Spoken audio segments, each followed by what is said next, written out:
Boa noite, meus irmãos. Que a paz de Jesus esteja em nossos corações. Estamos mais uma vez reunidos, para o nosso estudo das terças-feiras. Vamos iniciar, fazendo aquela homenagem que a gente sempre faz ao mentor da nossa casa, Padre Germano, e o Ricardo vai cantar aquela música que ele fez para ele.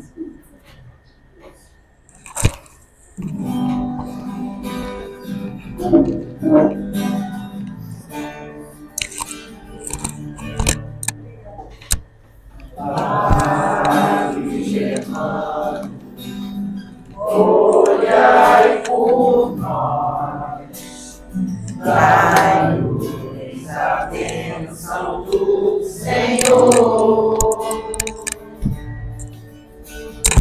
Padre Germano, olhai por nós, mostre-nos o caminho do amor.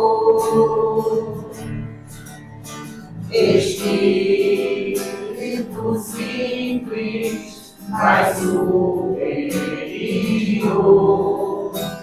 sempre pronto pra nos amparar. Espírito vivo e fundamental, Padre, seu amor é imortal. Nosso SEAB é uma dádiva de luz, de caridade, sempre em nome de Jesus. Padre Germano, nosso mentor, fonte de ternura e de amor. Padre Germano, nosso mentor, fonte de ternura e de amor.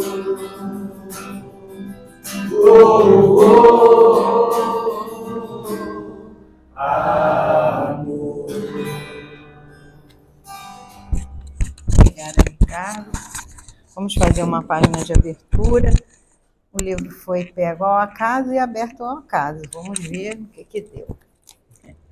Em espírito. O livro é Pão Nosso. A mensagem é de Emmanuel, recebida pelo nosso querido Chico. Em espírito. Mas se pelo espírito modificardes as obras do corpo, vivereis. Foi Paulo quem falou isso, Está em Romanos, capítulo 8, versículo 13.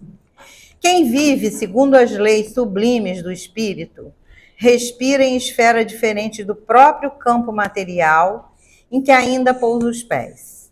Avançada compreensão assinala-lhe a posição íntima. Vale-se do dia, qual aprendiz aplicado, que estima na permanência sobre a terra valioso tempo de aprendizado que não deve menosprezar. Encontra no trabalho a dádiva abençoada de elevação e aprimoramento. Na ignorância alheia, descobre preciosas possibilidades de serviço. Nas dificuldades e aflições da estrada, recolhe recursos à própria iluminação e engrandecimento. Vê passar obstáculos como vê correr nuvens. Ama a responsabilidade, mas não se prende à posse. Dirige com devotamento, contudo, foge ao domínio. Dirige com devotamento, contudo, foge ao domínio. Ampara sem inclinações doentias. Serve sem escravizar-se. Permanece atento para com as obrigações da sementeira. Todavia, não se inquieta pela colheita, porque sabe que o campo e a planta, o sol e a chuva, a água e o vento pertencem ao eterno doador. usufrutuários dos bens divinos, onde quer que se encontre, carrega consigo mesmo na consciência e no coração os próprios tesouros. Bem-aventurado o homem que segue vida fora em espírito. Para ele, a morte aflitiva não é mais que a alvorada de novo dia, sublime transformação e alegre despertar. Então, quando a gente tiver esse entendimento, né, de que somos espíritos e que aqui estamos de passagem e trabalhando pelo nosso progresso, pela nossa evolução, a gente vai seguir em frente, só colhendo, né, os frutos. Eu não vou me estender, né, porque o nosso tempo é precioso. Fica aí a mensagem, reflitam sobre ela, né? E se quiserem, dê uma olhadinha aqui no livro. Vamos fazer a nossa prece, elevando o nosso pensamento ao alto, pedindo a Deus, nosso Pai Criador, a Jesus, nosso Mestre querido, a Germano, mentor espiritual de nossa casa, e toda a sua falange de trabalhadores que nos envolvam nesse momento. Chegamos aqui atribulados por várias situações. Cada um, com certeza, tem alguma coisa que lhe oprime o coração. Mas, ao chegarmos aqui, recebemos as bênçãos permitidas por Deus e Jesus através da falange espiritual desta casa. Que possamos receber aquilo que tanto precisamos. Em primeiro lugar, o estudo esclarecedor, que vai trabalhar o nosso espírito. Que possamos receber também os fluidos benéficos através das vibrações desses amigos espirituais. Vamos estender os nossos pedidos a todos aqueles nomes que vocês colocaram ali nas caixinhas, irmãozinhos encarnados, irmãozinhos desencarnados. Pedimos também à equipe responsável pela fluidificação das águas, que realize o seu trabalho, colocando ali o remédio necessário para a continuidade dos tratamentos. Pedimos a Germano querido, que envolva o nosso querido irmão, Rafael, que veio à nossa casa hoje, com a maior boa vontade, trazer um estudo que tanto precisamos ouvir. E assim, então, pedimos a permissão para dar início aos estudos desta noite. Que assim seja, graças a Deus. Então, é com muita alegria, né, que recebemos o nosso irmão Rafael Siqueira, pela primeira vez em nossa casa. Seja bem-vindo. Sei que tem gente aí nova, né, a senhora ali, que veio pela primeira vez também, né? A senhora veio pela primeira vez, seja bem-vinda também à nossa casa, né? E vamos nos beneficiar do estudo. Você tem, assim, 10 para as 9, se você precisar se estender até 9 horas. 10 para as 9, tá bom. Tá bom? Tá bom. Então, com você, Rafael. Deixa eu colocar água aí.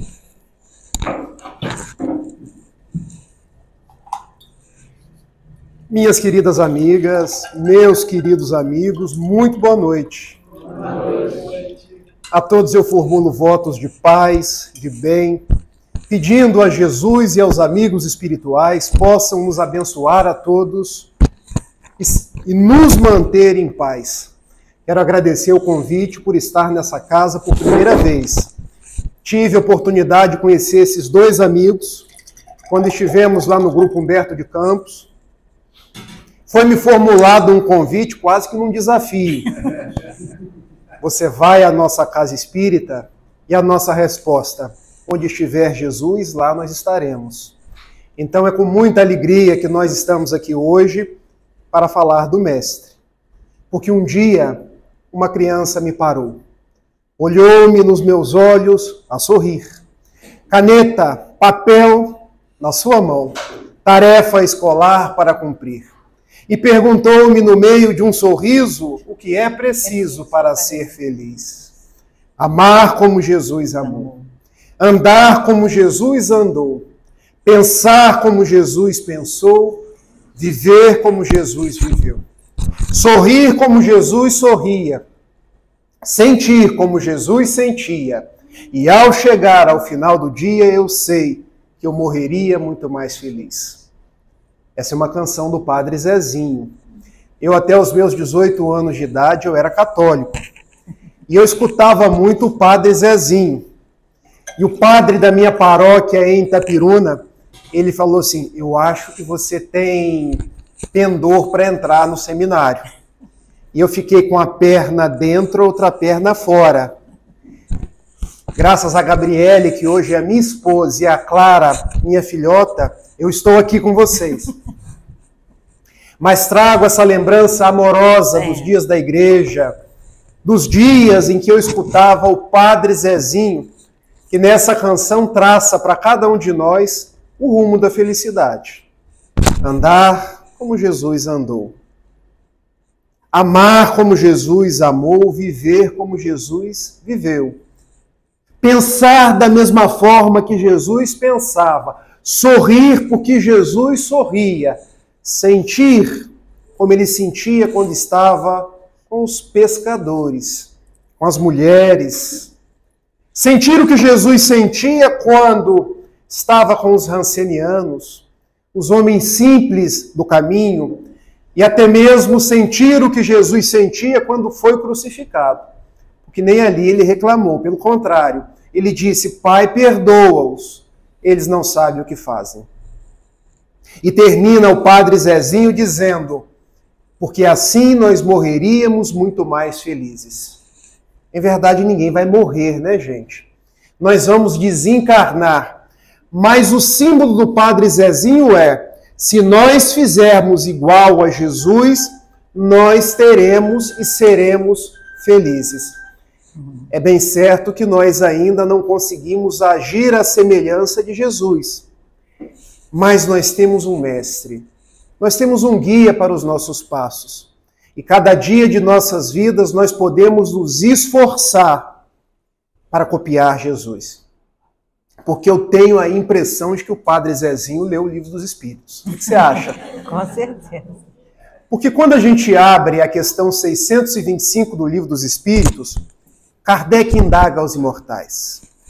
Qual o tipo mais perfeito que Deus enviou ao mundo para ser nosso modelo e nosso guia? Qual a resposta, gente? A menor do Livro dos Espíritos. E tem um propósito, ser a menor questão do Livro dos Espíritos. Os benfeitores não quiseram que nós tivéssemos qualquer tipo de dúvida. Então responderam de uma forma simples, sintética. Quem eu devo copiar? Jesus. Quem eu devo seguir? Jesus. E a forma que Kardec perguntava era uma forma muito especial. Porque olha a didática de Kardec ao fazer as perguntas. Modelo e guia. Porque no mundo hoje nós vamos copiar quem é o modelo, Jesus. Nós vamos seguir quem é o pastor, Jesus.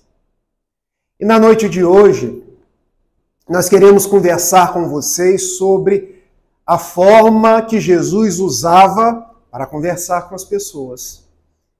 Porque Jesus tinha uma forma muito particular de se comunicar, porque ele se comunicava com cada um de acordo com o seu conhecimento. Ele não falava com uma criança da forma que um universitário poderia entender. Ele não falava com uma mulher dona de casa da mesma forma que falava com um homem do tempo.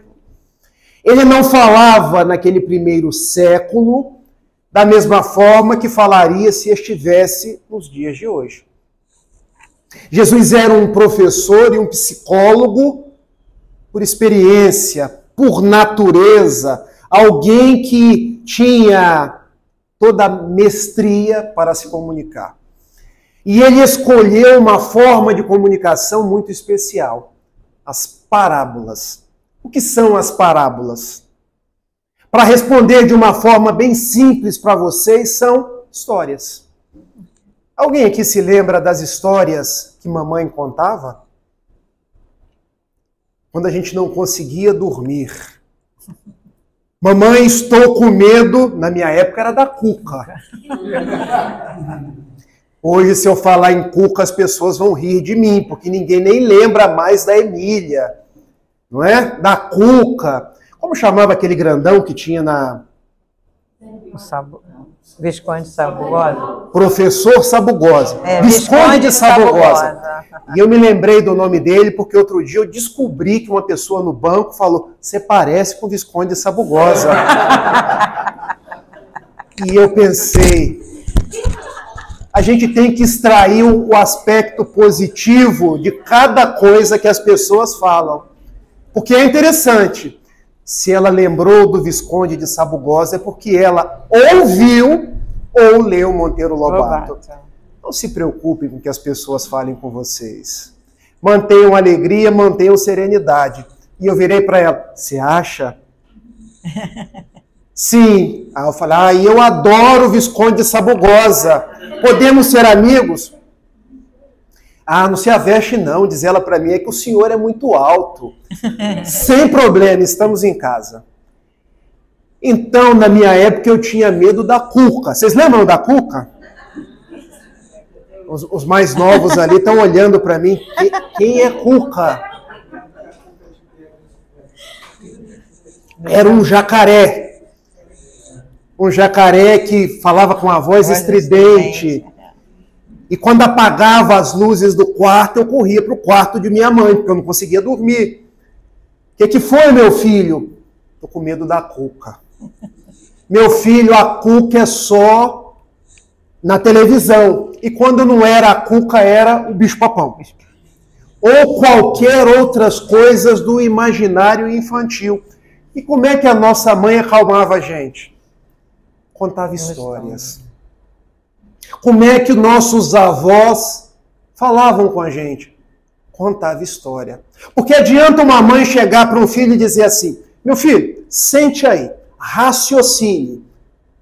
A Cuca não existe. Adianta? Não. A criança: mamãe, o que é raciocínio? Não é? Então Jesus sabia de todas essas coisas. Ele contava histórias. Ele falava do filho pródigo. Porque falar em filho pródigo hoje, pouca gente sabe o que é pródigo.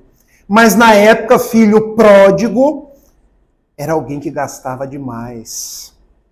Era alguém que abandonava os seus deveres.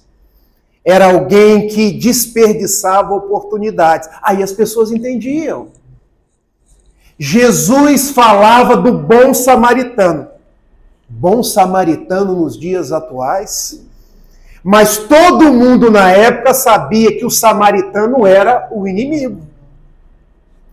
Então, se eu torço para o Flamengo, quem que é o inimigo do flamenguista? Pois é, isso eu deixo por conta de vocês. Não precisa falar. Se Jesus fosse contar a história hoje para um flamenguista, ele contaria a história do bom vascaíno. Era assim que Jesus fazia. Jesus, quando ia falar para uma mulher, ele sabia que ela trabalhava com farinha. O reino de Deus é tal qual uma mulher que pega 3 medidas de farinha e coloca fermento para fermentar, para levedar. E se fosse falar com a mulher hoje, como é que seria? O reino de Deus é tal qual a mulher que abre, coloca no micro-ondas, e no micro-ondas aquele bolinho desse tamanho fica desse tamanho. Então ele sabia conversar com as pessoas. Então ele se valia de parábolas, histórias. Quando nós abrimos o dicionário, nós verificamos que parábola é uma narrativa alegórica. Aí complica. Alegoria quer dizer, é algo que eu crio. Não é real, tá, gente? Não existia um bom samaritano. Ok? Não existia um filho pródigo. Ok? Mas Jesus criou as histórias para que, através de símbolos, de comparações, as pessoas pudessem tirar lições morais.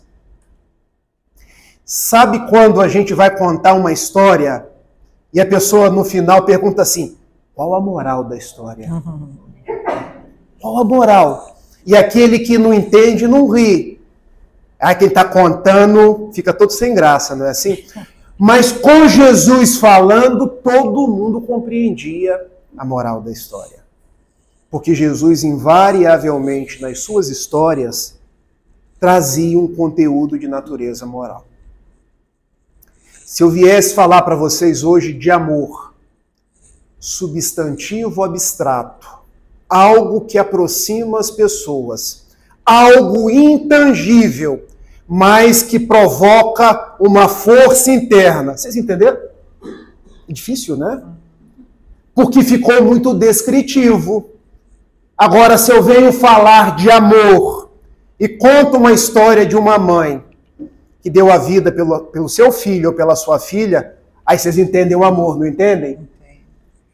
Por que Jesus falava por parábolas? Porque quando nós contamos histórias e damos exemplos, as pessoas entendem melhor. Esse é o primeiro motivo pelo qual Jesus se utilizava dessa forma de comunicação. Mas existe um segundo motivo. O segundo motivo é, ele falava de acordo com os tempos e os lugares. Daí ter expressões que naquela época eram conhecidas. Por exemplo, o grão de mostarda. Não é? Se a tua fé for do tamanho do grão de mostarda, dirás para essa montanha que se transporte daqui para acolá, e ela se transportará. Qual o significado de grão de mostarda nos dias atuais? A gente vai lembrar do hambúrguer, ou da pizza, ou da esfirra. Mas naquela época, gente, a mostarda era muito comum na região de Israel.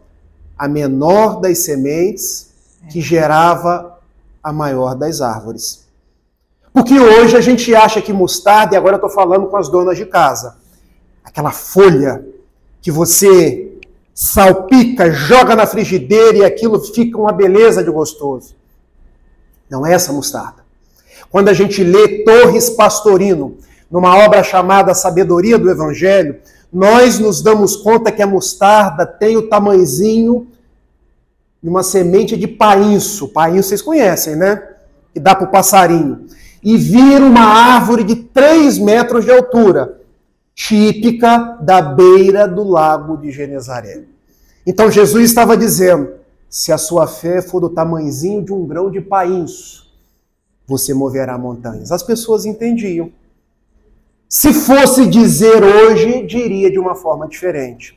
Então Jesus apropriava os seus discursos no tempo, no espaço, de acordo com as pessoas com as quais ele estava falando. Mas há uma terceira razão. As parábolas são atemporais. O que isso quer dizer? Nunca fica velha. O que fica velho somos nós. Aliás, falar que uma pessoa fica velha é uma indelicadeza, não é? Hoje a gente usa expressões do tipo terceira idade, a idade mais bonita. Eu prefiro assim, jovem há mais tempo.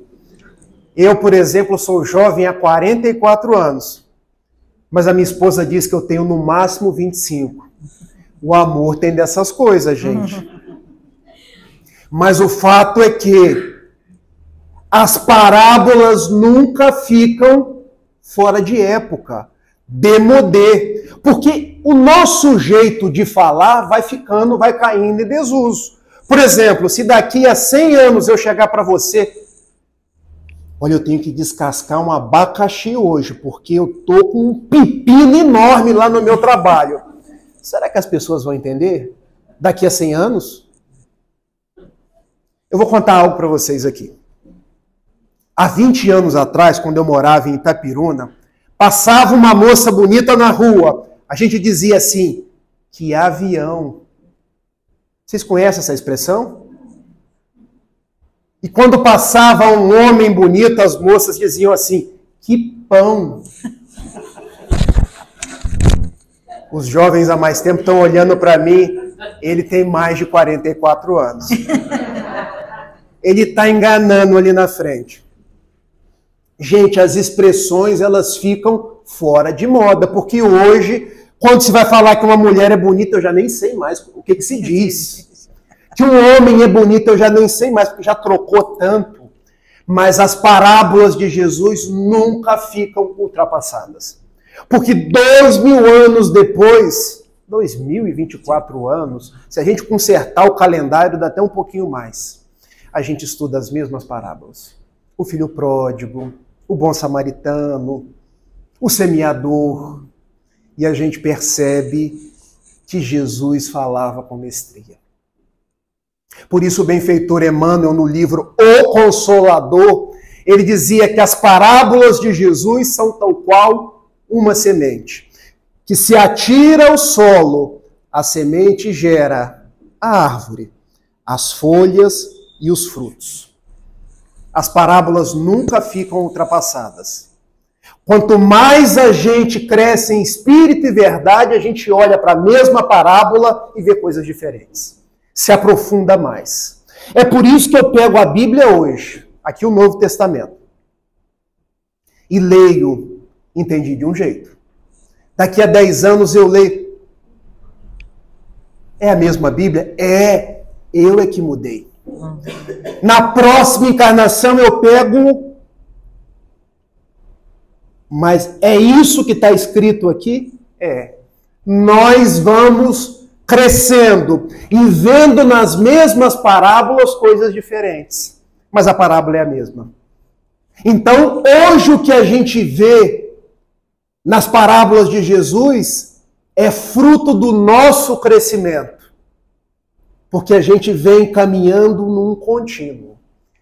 Feito esse introito, eu quero trabalhar com vocês hoje as parábolas do reino. Porque há um capítulo do Evangelho de Mateus, o capítulo 13, onde Jesus narra 7 parábolas. E eu prometo que até meia-noite eu narro as 7. Porque quando me chamam para vir em piedade, não é para falar só 50 minutos. Já me deram um lanche reforçado, eu já fiz até a minha marmita, então nós vamos narrar as 7 parábolas. Brincando, gente. Eu vou trazer um pedacinho de cada uma e eu quero que vocês façam um exercício de compreender o que há de comum entre elas. Vamos juntos? Vamos juntos. Porque os textos evangélicos, eles não estão próximos na Bíblia por acaso. O acaso está na nossa cabeça. Tudo está no momento certo, no tempo determinado e conforme o amor de Deus. Então, eu já deixei marcado. São 7 parábolas. A primeira delas é a parábola do semeador. Eu vou ler uma frase. Eis que o semeador saiu a semear. O semeador é quem? Jesus. Semear.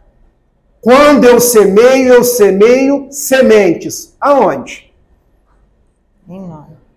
No solo, no chão. A semente, ela fica dentro ou ela fica fora? Todo mundo está de acordo com a semente entra no solo? Será que esse solo não é o solo do nosso coração? Da nossa intimidade? Será que o Evangelho, na grande parábola do amor de Jesus, não é para trabalhar a nossa intimidade, ao invés de trabalhar aspectos exteriores? Porque durante o curso dos séculos nas religiões, a gente trabalhou para fora. Muitos dogmas, muitos formalismos, muito culto externo. A gente precisava de igrejas suntuosas. A gente precisava de um culto, de que a nossa fé fosse importante. Mas Jesus falou de intimidade, de algo para dentro e não para fora. Estão me acompanhando? Vamos para a segunda. A segunda é a parábola do trigo e do joio. O reino dos céus. É semelhante a um homem que semeou boa semente no seu campo. Vamos lá. Quando Jesus fala de reino dos céus, do que ele está falando? Do céu. onde existe um homem de barbas, anjos e serafins, onde a gente vai se sentar do lado de Deus e ficar numa contemplação infinita? Não. É isso o reino dos céus? Não. Lembrem-se, é símbolo, gente. Reino dos céus quer dizer o meu estado de paz depois de eu me transformar numa pessoa melhor. Depois de eu ajustar a minha vida ao evangelho e à moral deixada por Jesus. Não existe um lugar circunscrito para céu. Vocês lembram dos desenhos do Pica-Pau? Quando eu falo em desenho, todo mundo acorda. Vocês lembram que tinha um personagem que era um urubu? E tinha um episódio em especial que o urubu era o assessorista do elevador. Quem ia para o céu, o elevador. Quem ia para o inferno, o elevador. Agora a pergunta que eu quero fazer para vocês. O céu está lá? O inferno está aqui? Onde que está o céu? Ah, gostei! O céu está aqui. Está aqui. Estado de consciência tranquila. Se eu me ajusto ao evangelho, eu já vivo o céu. Sem precisar ir para o nosso lar. Até porque todo espírita quer ir para nosso lar. Será que nosso lar cabe em todos os espíritas? Não. Será que só existe uma colônia? Vou dizer uma coisa para vocês. Pão Nosso, Vinha de Luz, Caminho, Verdade e Vida, Ceifa de Luz, são nomes de colônias espirituais. Sabia? Algumas por sobre Minas Gerais, outras por sobre Mato Grosso. Nosso lar é apenas uma. Então, gente, o céu não está em cima. O céu é um estado de consciência tranquila. Quanto mais eu vivo o céu, mais eu me purifico, mais eu vou galgando as esferas superiores. O reino dos céus é tal qual um homem que atira sementes. E agora eu pergunto para vocês, essas sementes são atiradas aonde? Eu já falei duas parábolas. A parábola do semeador e a parábola do trigo e do joio. O que elas têm em comum? O semeador semeia no campo. O trigo e o joio, que são plantas muito semelhantes, quando eu vou semear, onde que eu semeio? Dentro. Intimidade. Vamos para a terceira? Que o relógio já está dizendo que está quase na hora. Parábola do grão de mostarda. O reino dos céus, mais uma vez o reino dos céus, é semelhante a um grão de mostarda que um homem recebeu e semeou em seu campo. Quem lê isso aqui de uma forma assodada, apressada, pode achar, nossa, quanta repetição. Jesus fala em semente, em reino dos céus várias vezes. Quando um professor repete a mesma coisa várias vezes, tem uma explicação, não tem? Ele quer que aquele conteúdo fique fixo. Já viram um livro de página? Você abre, a paciência. No outro dia, a paciência de novo. No terceiro dia, a paciência. Vou comprar outro livro. Porque esse viciou. Aí você compra o outro livro, bota aquele de lado. A paciência. Aí a pessoa, em vez de ficar paciente, vou parar de fazer o culto. Não é? Se Jesus está repetindo várias vezes reino dos céus, é que ele está nos convidando para o reino dos céus. Que não é um lugar fixo, mas é um lugar conquistado pelas nossas boas obras. E pela terceira vez ele fala em semente. Por quê? Porque uma semente não se joga para fora, se joga para dentro. Porque o reino dos céus está dentro de nós. Perceberam que as três têm ligação? Se está dentro de nós, o nosso trabalho de cristão, de espírita, é trabalhar a minha intimidade. E o que eu trabalho na minha intimidade? O meu sentimento. Será que o meu sentimento é de amor ou de ódio? Será que o meu sentimento é de união ou de desagregação? Será que no mundo eu estou construindo pontes ou erigindo muros? É sobre tudo isso que Jesus nos fala. Vamos para a quarta?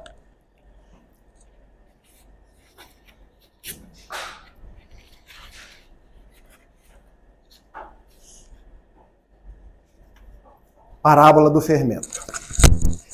O reino dos céus é semelhante ao fermento que uma mulher tomou e escondeu em 3 medidas de farinha, até estar toda fermentada a massa.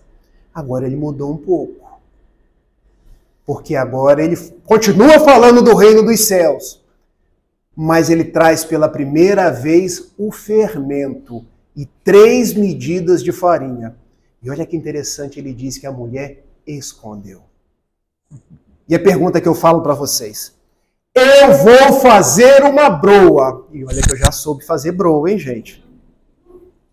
E disseram para mim que o segredo é, antes de colocar no forno, deixar cair no chão assim. Ainda se faz isso? Você pega a frigideira, não é frigideira, tabuleiro, né? Pega o tabuleiro e pá! Que quando dá aquela batida, dá uma espalhada do fermento. Isso! E eu fazia isso. A broa crescia, ficava bonita. Eu estava na época de conquista da minha esposa, né? Falava assim para ela: olha que broa eu sei fazer. Eu acho que ela apaixonou. Pela broa. Porque se não fosse a broa, ela não cumpria a expiação dela. Já são 21 anos que nós estamos juntos. Salve a broa. 3 medidas de farinha que uma mulher coloca fermento. Quando a gente vai fazer a broa, a gente coloca o fermento em cima da pia ou dentro da massa? Dentro. Se eu não colocar o fermento, o que acontece com a broa? Não cresce. Pois é. Sola. O que nós estamos fazendo com a nossa existência? Estamos crescendo ou estamos solando? E olha que na própria gíria do futebol, quem sola está trapaceando, machucando o adversário. Então observe, pela 4ª vez Jesus fala de reino dos céus. Pela 4ª vez ele fala de intimidade. Mas pela primeira vez ele fala que a mulher escondeu. E por que ela escondeu? Porque ela descobriu um segredo. Olha que interessante. Qual o segredo da Coca-Cola? Ninguém sabe.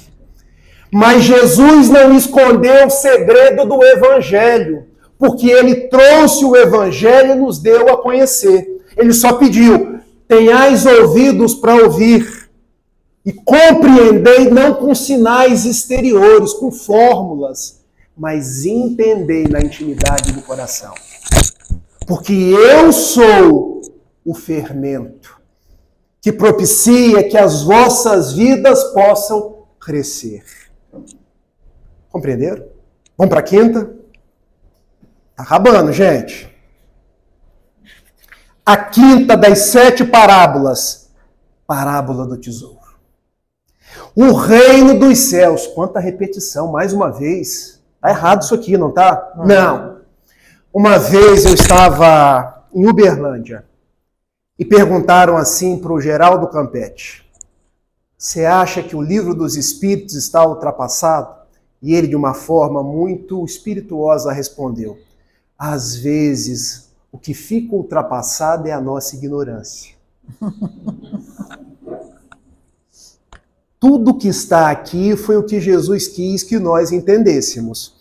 O reino dos céus é semelhante a um tesouro escondido no campo que um homem encontra e torna a esconder. Ao esconder de novo aqui. Agora é o tesouro. Se eu tenho um tesouro, o tesouro fica à mostra ou fica escondido? Escondido. Preferencialmente num lugar interno, íntimo. Por que isso, meus amigos? Porque o reino dos céus não está fora, está dentro de nós. E Jesus veio trazer a chave, nos ensinando que para segui-lo, Eu não preciso de profissões de fé exteriores.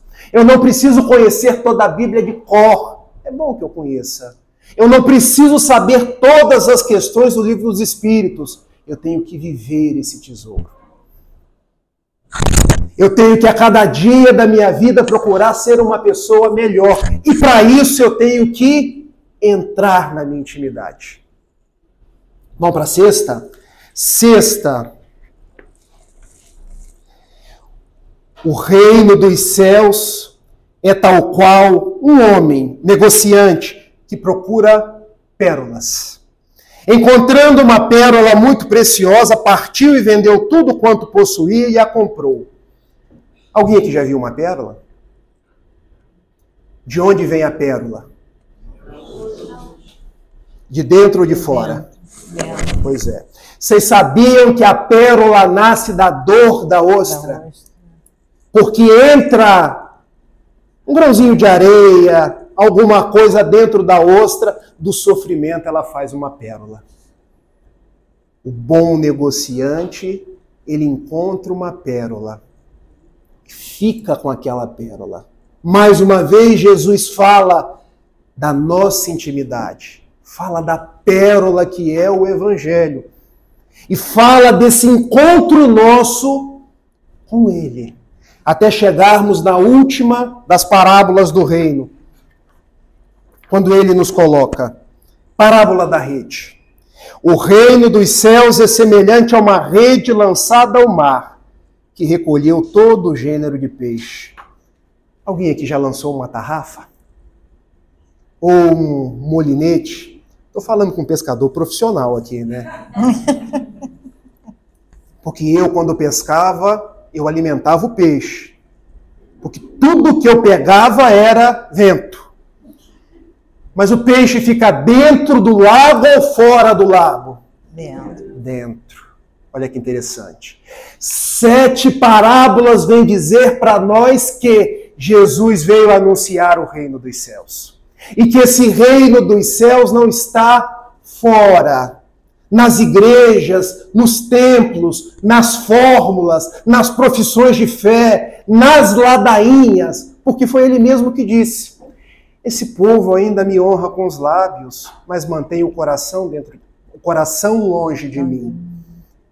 Daí, o que nós precisamos fazer nos dias atuais é deixar o que está por fora, que são dogmas, e voltar-se para dentro de nós, para trabalhar a nossa pérola, o nosso tesouro, a nossa semente, que é o nosso sentimento. É pelo sentimento que nós nos ligamos a Deus. É pelos bons propósitos que nós nos ligamos a Deus. Não adianta, meus amigos, eu saber de tudo e amar cada vez menos. Já dizia Bezerra de Menezes que nada adianta uma mente cheia de conhecimento se o coração permanece às escuras. O que o Espiritismo veio trazer para cada um de nós? Nós estamos no mundo para trabalhar o nosso sentimento. Onde houver ódio, transformar em amor. Onde houver ofensa, transformar em perdão. Onde houver discórdia, transformar em união. Onde houver dúvida, transformar em fé. Onde houver erro, buscar a verdade. Onde houver desespero, transformar em esperança. Onde houver tristeza, transformar em alegria. Onde houver trevas, acender uma luz. É ou não é a conquista do Evangelho pelo nosso sentimento?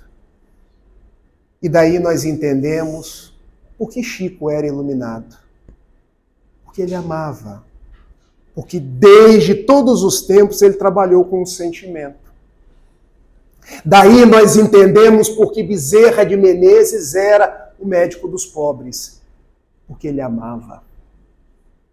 Quando chegava alguém para ele consultar, atender, ele não se preocupava se a pessoa podia pagar. Ele se preocupava com a pessoa, o que era mais importante. Daí nós entendemos porque Albert Schweitzer, e eu estou falando nele porque nós temos um hospital aqui no Realengo, é perto daqui? Um pouquinho, não longe. Não. Aqui no Rio é tudo mais ou menos perto, tudo mais ou menos longe, porque eu sou de uma cidade, gente, que é o seguinte, enquanto eu vinha do centro para Piedade, eu já tinha passado a minha cidade umas 100 vezes. Vocês conhecem Itapiruna? É de lá que eu sou. Albert Schweitzer dizia, de que me adianta ser um dos maiores músicos do mundo? Porque ele tocava como ninguém no piano as melodias de Johann Sebastian Bach.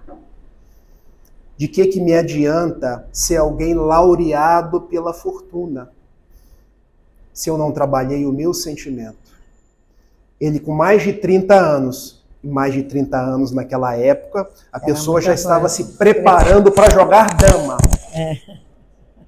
Porque ele nasceu em 1875, na Alsácia, que já foi da Alemanha, hoje é um território francês. Com 30 anos ele resolve, vou fazer medicina. E os amigos dele, você deve estar maluco. Vai fazer medicina para quê? Você tem todo o dinheiro do mundo. Você é uma das pessoas mais reverenciadas do mundo. Algo me falta. Faltava o sentimento que liga a Deus. Ele cursa medicina. E junto com a sua esposa Hélène Breslau, ele vai para a África, no Gabão. A cidade chamava-se Lambaréné. E ali no Gabão ele começa a atender pessoas com malária, pessoas com lepra. De um galinheiro, a gente lembra até de Irmã Dulce, né? Ele transforma-se num posto de atendimento. E os negros africanos chamavam ele de o grande doutor branco. Porque quando Albert Schweitzer aplicava anestesia para operar, mas ele é um bruxo, porque ele mata e depois ressuscita bom. As pessoas não entendiam que enquanto ele dava anestesia, ele operava e a pessoa melhorava. Então achavam que ele era um curandeiro. E perguntavam para o doutor Albert Schweitzer, o que você está fazendo aqui? Trabalhando o meu sentimento. Porque enquanto eu estava aureolado pela fortuna, eu esqueci disso tudo. Eu esqueci dos meus compromissos. Mas aqui eu me lembro de Jesus todos os dias, olhando para cada irmão, olhando para cada necessitado. Em 1952, se não me falha a memória, ele ganhou o Prêmio Nobel da Paz. Mas eu não mereço. Estou ganhando um prêmio por cumprir a minha obrigação? Escreveu os mais variados livros. Num deles ele deixou uma frase notável. Os anos podem enrugar a pele, mas perder o entusiasmo faz enrugar a alma. Fiquemos velhos no corpo, mas não fiquemos velhos no espírito. E o que nos faz ficar velhos no espírito? Perder o entusiasmo. Já pararam para meditar qual o sentido, está na hora, da palavra entusiasmo? É uma palavra que vem do grego, theos, Deus, em, para dentro. Olha que interessante. Deus dentro de nós. Então uma pessoa entusiasmada é quem carrega Deus na intimidade. Por isso a semente era lançada dentro. Por isso o fermento era lançado dentro. Por isso a rede era tirada dentro. Porque a obra de Jesus é esculpir a nossa intimidade para que nós nos tornemos pessoas de bem, pessoas melhores. Um dia, uma criança me parou. Olhou-me nos meus olhos a sorrir. Caneta, papel na sua mão, tarefa escolar para cumprir. Perguntou-me no meio de um sorriso o que é preciso para ser feliz. Mergulhe na sua intimidade. Lá encontrarás as possibilidades de trabalhar o seu sentimento e amar como Jesus amou. Andar como Jesus andou. Pensar como Jesus pensou, viver como Jesus viveu. sentir como Jesus sentia, sorrir como Jesus sorria. E ao chegar ao final do dia, eu sei que eu me renovaria e seria muito mais feliz. Um beijo. Que Jesus abençoe a todos. Muita paz. Que assim seja, meu irmão. Deus foi tão misericordioso que mandou Jesus, né? Para mostrar para a gente toda essa esperança, né? E caridade. Muito obrigada pelo estudo, meu irmão. Para os nossos irmãos do YouTube, né? Fiquem em paz. Que Jesus abençoe o lar de cada um de vocês.